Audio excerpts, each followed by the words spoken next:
we only go as far as our ability to adapt. Meaning, our lives aren't shaped by the plans we make. Our lives are shaped and defined by how we adapt and evolve and overcome when those plans fall through. And you might hear that and think, well, that's a pessimistic take. Well, let me tell you something I've learned. Right? Over the years, I've seen again and again that a life worth living requires two things. It's the ability to dream far beyond what currently exists.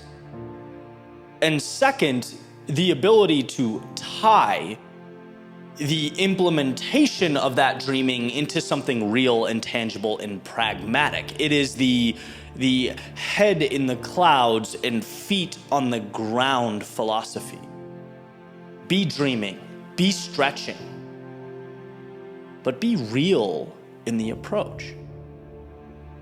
See, life is both a beautiful opportunity and insanely challenging at times, right? It's the idea that two things can simultaneously be true at once. Anyone can make a plan.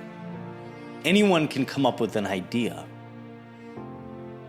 But how many of us are willing to get back up when that idea falls apart? How many of us keep trudging into the storm after a year or 2 years or 3 years of not quite getting that reality we're longing for? Of not experiencing that validation that we're craving? Are you one of those people that amidst that lack of validation can keep moving forward? Again, it's not about making the plan, it's about adjusting, adapting, and growing as life throws everything it has at you. Not because life is an adversary or the deck is stacked against you, but because life has a way of ensuring you really want what you say you do. It has created checkpoints where you have to look around and ask, do I want to pay for this? Not financially, but with time, with energy. Are you willing to make the social sacrifices? Are you willing to commit and dedicate yourself to the game? Because most, by the way, say no. Most look at the cost. They look at what it takes to get to the other side and say, hey, this is not worth it. I'm gonna find something easier. I'm gonna find a different path. And you can look at those odds as a problem or a reason that you'll never get where you want to be, or you can see it as a tremendous opportunity. A lot of times it's not so much an ability as it is a willingness. Will you pay that price? Again, not financially, but with your time, with your energy, with your ego. Will you be the student? Will you humble yourself and move further into the storm when most look around and say, this is not for me? As the saying goes, so much of life is simply hanging on when others would be letting go. It's not seeing the result as, final, but making an adjustment or a pivot. And all of this leads me back to the main premise, right? That there is zero friction involved with making a plan. Anyone can make a plan, anyone can dream, anyone can hope. But when the wheels hit the road, will you adjust? Will you navigate through the chaos? It was never about the perfect map or the perfect anything for that matter. It's, do you have the courage to be imperfect? To start without all the answers and collect them along the way? Can you find what doesn't work and turn that into your advantage, into the next building block? Sometimes it is that simple. It doesn't mean it's easy, but it's simple. We have to jump before we have wings.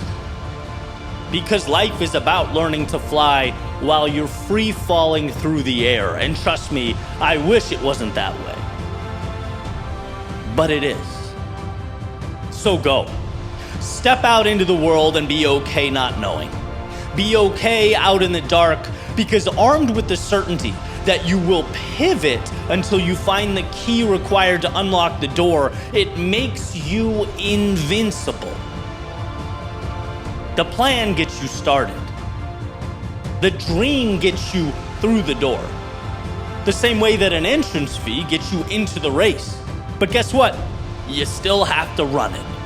And when you're cramping, when you're tired, when you feel weak, what do? Do you still pursue the finish line? Can you find a way to step? That's what ultimately means everything. Our lives are not shaped by the plans we make.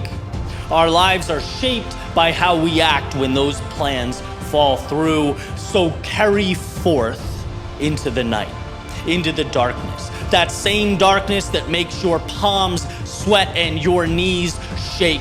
You just might be the very light required to illuminate the path.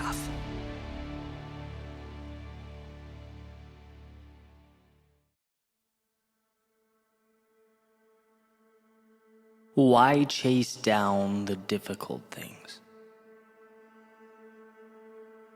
It's certainly not being productive for the sake of being productive.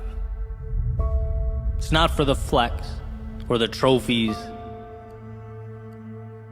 It's because meaning in life is directly tied to conquering the unconquerable, harnessing the outside world.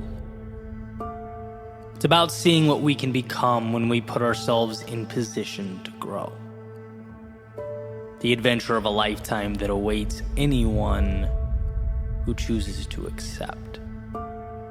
That's why. But it's not a one and done affair. That's the thing. Life has a way of filtering out the timid and the unsure to identify those that really want it. As though it sees us sign that dotted line and asks, is that so? Let me remove that comfort and predictability, see if then it still sounds good. Let me place the value on the other side of the pain. See if you're still enthusiastic about the pursuit. In fact, let me burn the map, dim the lights, add some obstacles along the way. See how giddy you are about all this now. And see the difference between those who make change and those who dream about change. It comes down to one simple thing. How do you view the obstacles? Are they a problem? Are they an anomaly, a red flag? Because if they are, you've lost before you started. But the ones who see adversity as simply the expectation, the water that grows the seed, the wheel that turns the car, the switch that lights up the room, well, for them, it's a little different. They have armed themselves with adaptability. See, life is not smooth sailing with aberrations in the form of rough waters. No, it is a non-stop influx of trials and tribulations. You can't be mentally prepared to evolve if your expectation and your hope is always for calm. No, flip that on its head. The expectation is turbulence. Calm is a rare gift, and as it turns out, you were built to endure. So when the waters are rough and the many turn back, you push forward. Because this is not the world saying no. It's certainly not a referendum on you. It's the cost of admission. A chance for you to prove yet again that where you place your focus, you emerge victorious. If only the world could see, could understand that the challenge isn't the problem, it's the answer. If only everyone knew what you know. that the great tragedy isn't falling down, it's avoiding discomfort in order to preserve what? Mediocrity. Why do you want this? Because you know it's an option. It's there. You know that if you move forward when you're fearful, push harder when it hurts, find something in yourself when there appears to be nothing left, the game of life becomes one of unending reward, beauty, and prosperity. For those few, it's simply knowing that you can have the world if you just give yourself permission to take it.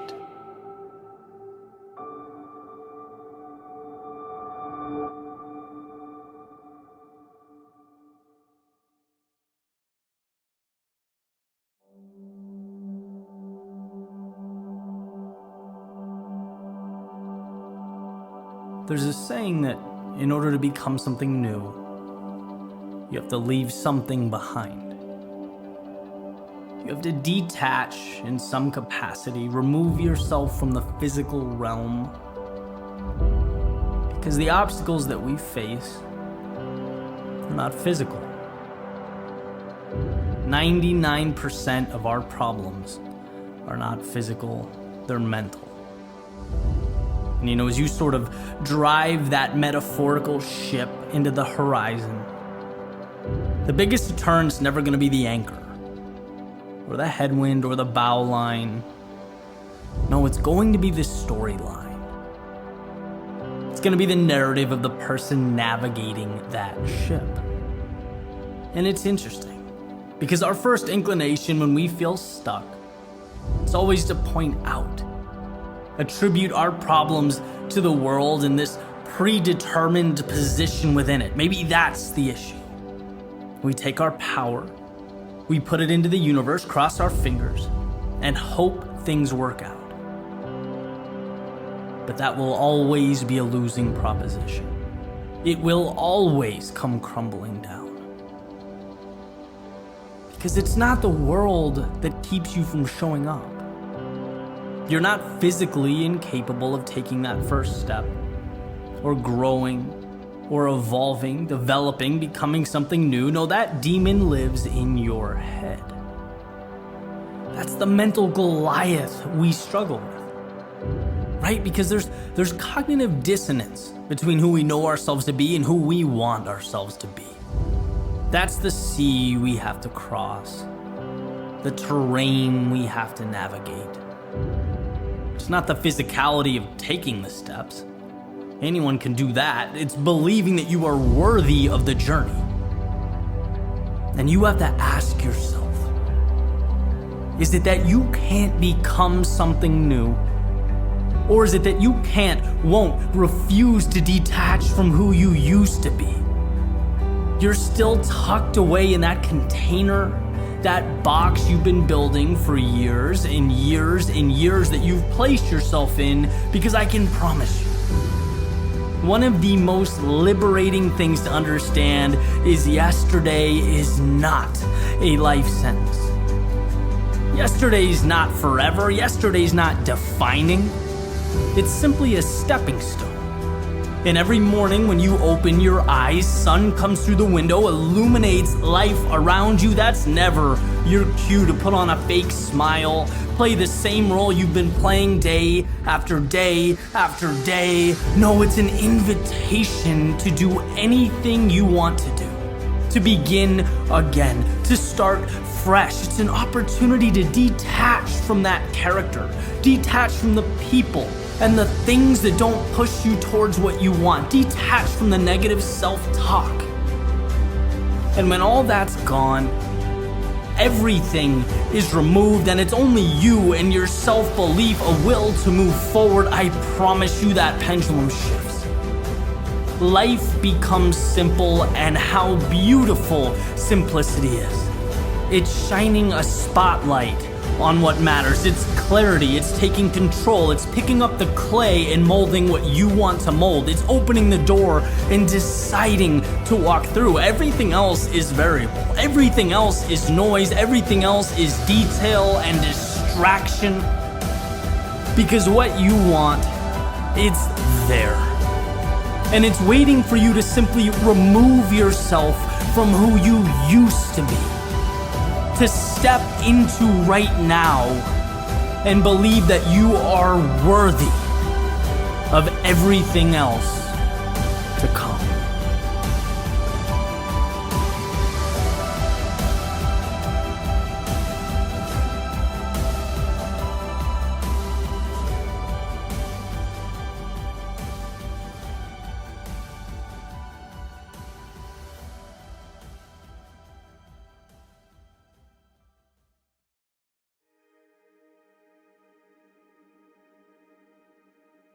Just one more day.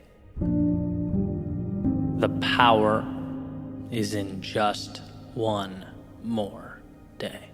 Don't need to have the whole book written, stories told, or city built. It's not about one universal solution to all your problems. It's about continuing forward until the breakthrough. It's about knowing that when it feels most hopeless to go on, that's precisely when it's most important to do so. The world is not asking of you everything, just something. So give it something. Keep yourself in the game. Keep your head up and your eyes open. Keep your feet moving, even if you don't know where they may be leading you. You need not a billion answers, but one breakthrough. One breakthrough. See, we all fall. We all lose our footing. Life can be tough. And being that this is par for the course, the contract we signed before we breathed our first breath of air, it's a fool's errand to exhaust energy on the occurrence, to be angry at the situation, to feel bad about yourself for wandering there. No, it's about recognizing where you are and then finding it within yourself to step away. 1 foot closer to the breakthrough, to recapturing what matters. When things become too big, we simply shut down. Complexity is crippling. But truth be told, the path is not complex. Our manufactured interpretation is what's complex. So simplify. Step forward one more time, a little bit closer to the breakthrough. A little bit nearer to the light at the end of that tunnel. Remember, there is no all-encompassing formula. What there is the strength that emerges from one's willingness to inch forward. When all seems dark, when temporarily you've forgotten what that sense of excitement feels like, when the thrill of progress seems foreign, shut off the mind. This isn't the time to weigh pros versus cons or this versus that. Move into the haze, trusting that what you need will reveal itself. Because as long as you don't stop, it most certainly will. You'll find yourself again, your path again, things will make sense again. But that right is earned now. When we're tired, worn, in our solitude, beaten down, we might not be able to see it in the moment, but that's when the beautiful things are made. So trust that you are the designer you've been looking for all along.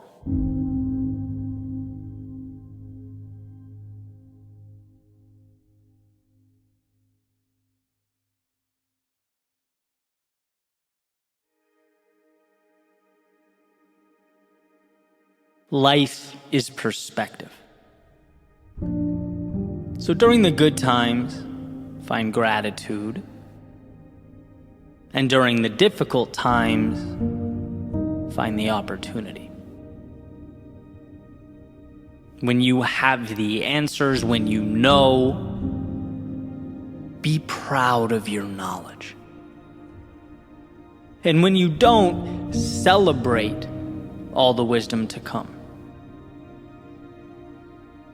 When the sun is shining, cherish the warmth on your skin, and when it's not, learn to run in the rain. When you're focused, appreciate the clarity. And when life feels chaotic, embrace the chance to manufacture order. When people come into your life, value the ride that you'll share. And when they leave, take note of all they gave along the way. When you win, reflect back on all the hard work that made it possible. And when you lose, take in the lessons that even winning can't provide. When things go as planned, revel in your ability to execute. But when your plans and life's plans diverge, remember that some things are simply outside of your control. And now, this moment, is a chance to identify and utilize the things that are in your control. Henry David Thoreau, it's not what you look at, it's what you see. So see the world as you'd like it to be. Never turning a blind eye to reality, but realizing how much control you have over making reality your own. We are the builders. The world around us merely provides the components and the pieces. And if one were to live as though there were value in every moment, they would inevitably find themselves looking for that value, perhaps even when it was difficult to find, most elusive, when most would hang their heads and walk right by it. I look out my window and see a world that is neither valuable or valueless. I see a blank canvas in which we are tasked with making that decision. Life is a roller coaster ride. It has ups and downs, the obvious and the unexpected. And while some think nothing of the high points and dwell on the low points, there are an abundance of resources, of beauty, of joy, reserved for those who understand how great the highs are and how valuable the lows. Who take what comes, not as walls to live within, but as parts to assemble. Not as antithetical to their hopes and dreams, but as the very foundation they will build those hopes and dreams upon. This world is not for you, just as much as it is entirely yours. It calls for you to be that arbiter. For what you decide will inevitably take shape.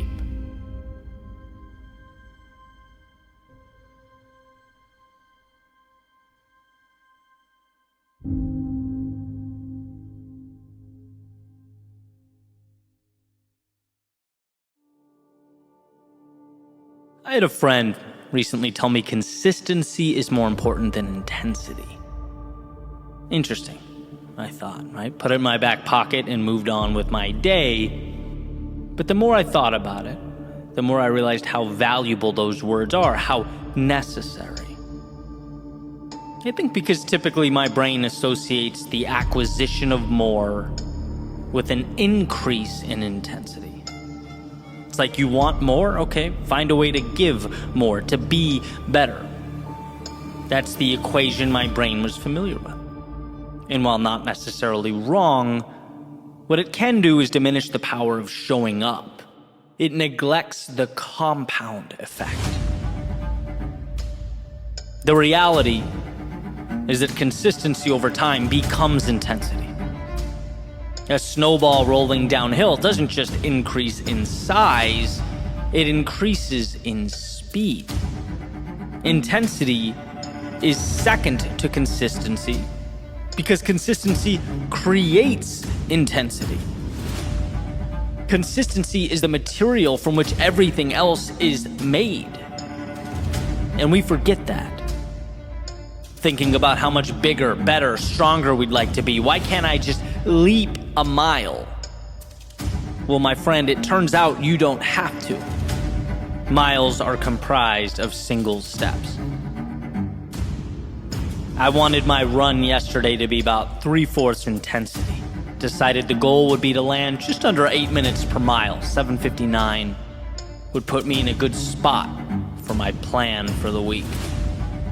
But as happens, from time to time, the sun, the heat, my body weren't about it, right? And halfway through the run, I'm a little higher than I wanted to be, averaging about 8:01, 8:02 per mile, a little above my mark. And I thought to myself, you have to be better. You have to make a move right now. You have to find something in there. But did I? Did I have to find anything? Because it turns out I was right on track and didn't see it. What I needed to do was simply hold the 8-minute pace, 8:01. Just hold it. That keeps me in the game. Then we kick it up at the home stretch.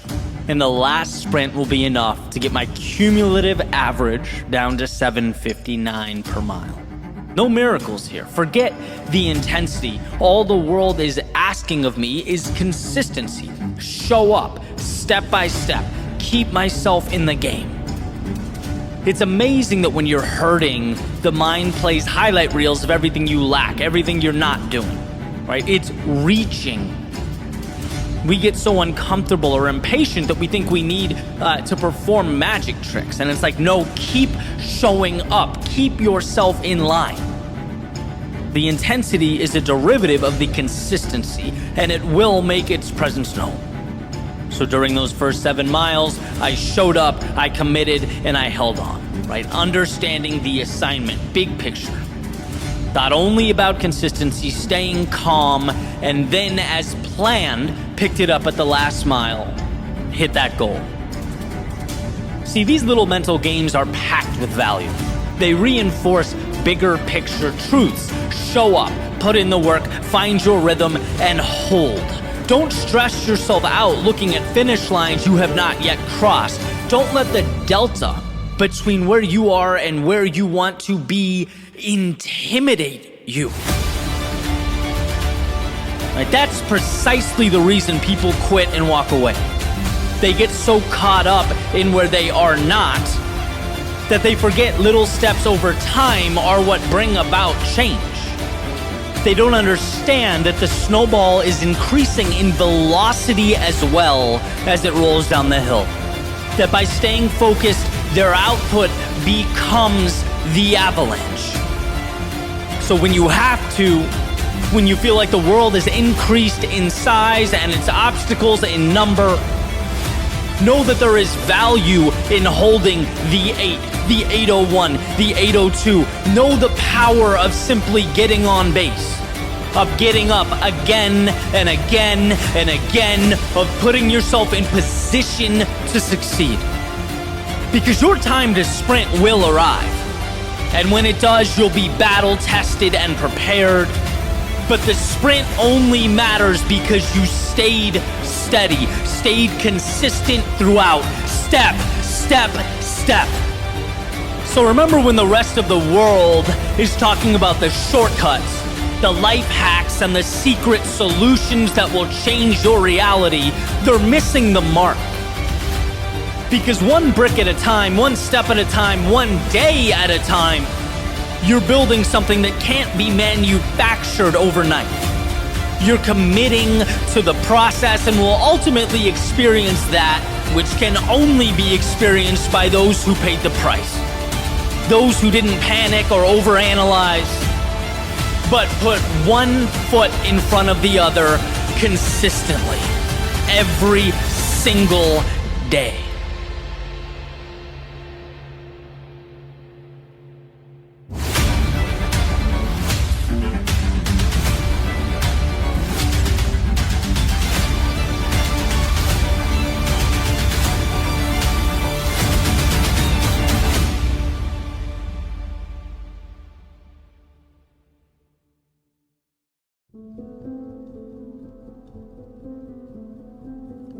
We are, in some ways, helpless to what occurs around us.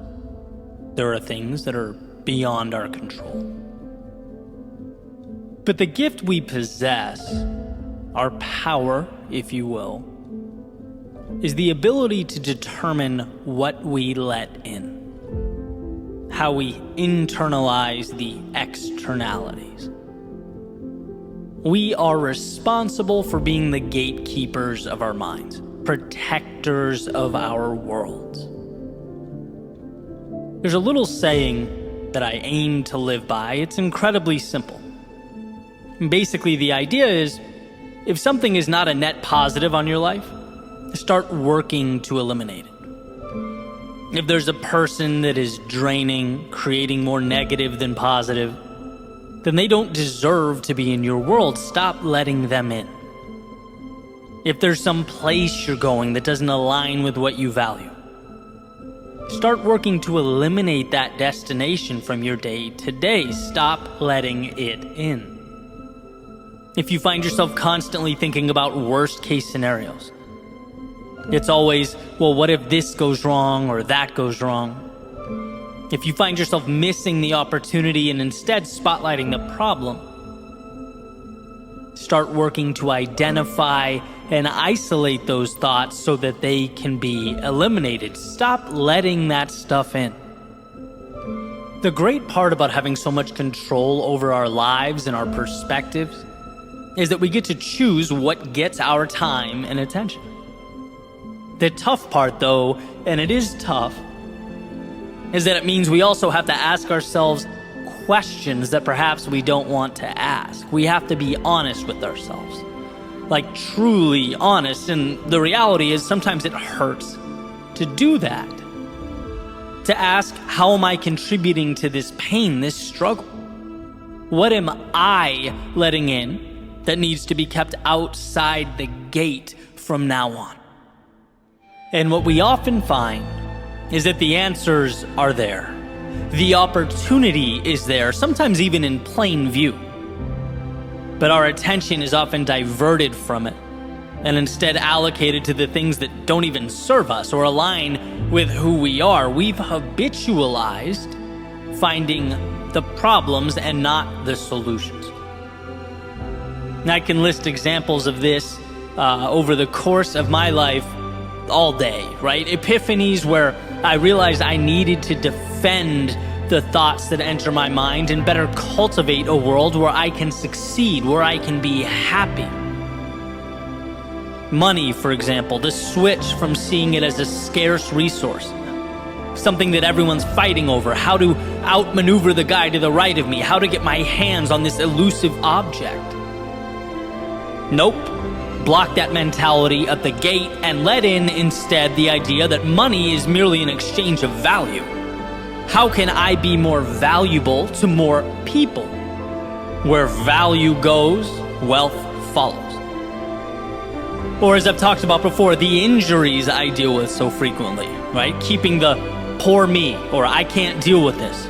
Or whining, I'm willing to put in the work, why won't life let me succeed?